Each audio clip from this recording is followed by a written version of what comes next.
बारिश के मौसम में पूरे पंडाल में उपस्थित साथियों, देश की आज़ादी को 75 साल होने जा रहे हैं और 74-75 साल की आज़ादी में मुल्क के हालात बहुत ज़्यादा खराब हो गए।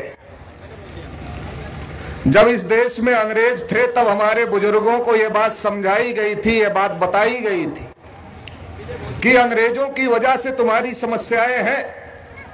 अगर अंग्रेजों को इस मुल्क से खदेड़ दिया जाए तो तुम्हारी समस्याओं का समाधान हो जाएगा। और इसलिए बहुत बड़ी संख्या में हमारे बुजुर्गों ने इस देश से अंग्रेजों को भगाने का जो आंदोलन चला था, उस आजादी के आंदोलन में न केवल शिरकत करने का काम किया था बल्कि बहुत बड़ी तादाद में शहादत देने का भी काम किया था।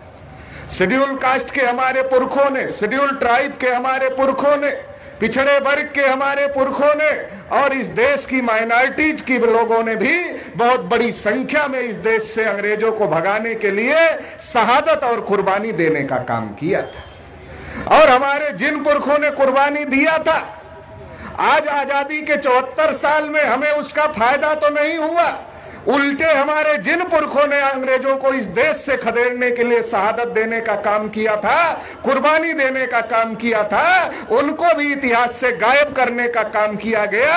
चाहे वो विजय सिंह पथिक जी रहे हो, चाहे वो धन सिंह गुर्जर कोतवाल जी मेरठ के रहे हो। 1857 की क्रांति अगर किसी ने किया था तो धन सिंह गुर्जर कोतवाल ने किया था, वो और किसी ने नहीं किया था। लेकिन उस इतिहास को दबाया गया, उस इतिहास को छुपाया गया। साथियों, हमारे इतिहास को छुपाया जा रहा है।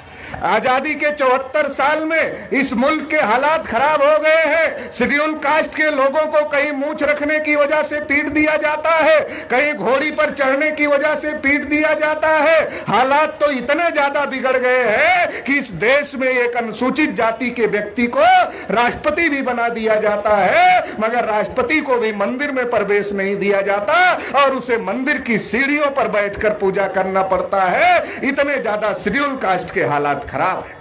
आदिवासियों को उनके जल जंगल जमीन से खदेड़ा जा रहा है। सिख लोग जब किसानों के समर्थन में धरना कर रहे थे तो सिखों को इस देश में खालिस्तानी कहा गया, मुसलमानों को इस देश में पाकिस्तानी कहा गया। और मुसलमानों के हालात तो इतने ज्यादा खराब है कि आज मुसलमानों का परसेंटेज देश में कम है और जेल में ज्यादा है। इतना ही नहीं, मुसलमान के घर में किस चीज की बिरयानी पक रही है ये मुसलमान नहीं तय करते। मुसलमान के घर में किस चीज की बिरयानी पक रही है यह तय करने का काम आरएसएस, बजरंग दल और विश्व हिंदू परिषद के गुंडे करते हैं। शेड्यूल कास्ट के हालात खराब है, शेड्यूल ट्राइब के हालात खराब है, ओबीसी के भी हालात खराब है। इस देश में जानवरों की गिनती हुई, कुत्तों की गिनती हुई, हिजड़ों की गिनती हुई, मगर आजादी के 74 साल में देश में जो पिछड़ा वर्ग है, जिसकी आधी से अधिक आबादी है, उसकी गिनती नहीं हुई। 2014 में मोदी जी आए, रोने लगे कि हम पिछड़े वर्ग के हैं, पिछड़े वर्ग के नाम पर वोट मांगा और आरएसएस के कहने पर पिछड़े वर्ग की गिनती नहीं करेंगे, ऐसा एफिडेविट देने का काम किया। साथियों, हम सभी के हालात अगर खराब हैं तो मिलकर हालात में परिवर्तन करना पड़ेगा। ये परिवर्तन करने के लिए राष्ट्रीय परिवर्तन मोर्चा बनाया गया है। राष्ट्रीय परिवर्तन मोर्चा में जो बहुजन मुक्ति पार्टी शामिल है, उसके यहाँ के प्रत्याशी इंजीनियर डीपी सिंह साहब हैं। तो आप सभी लोगों को राष्ट्रीय परिवर्तन मोर्चा के एक एक प्रत्याशी को जिताना होगा, देश में परिवर्तन करना होगा और इस देश में जो नाइंसाफी का निजाम कायम हुआ है उसको ध्वस्त करके इंसाफ कायम करना होगा।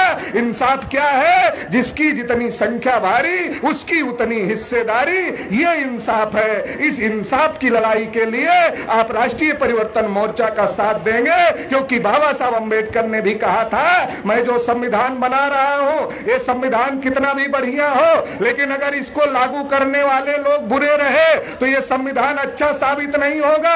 आजादी के 74 साल में जो हमको वोट का अधिकार मिला, अगर हमने सही लोगों के हाथों में ताकत दिया होता तो आज हमारे हालात खराब नहीं होते। इसलिए साथियों, समय है। मेश्राम साहब 45 साल से संघर्ष कर रहे हैं इस देश में परिवर्तन के लिए। आप राष्ट्रीय परिवर्तन मोर्चा को वोट एक एक वोट देकर लेकर के उनके कैंडिडेटों को जिताने का काम करेंगे और देश में इंसाफ कायम करने का काम करेंगे। इतना ही कहते हुए आप सभी लोगों ने मुझे सुना, इसके लिए आभार, धन्यवाद, जय मूल्य। धन्यवाद विकास पटेल।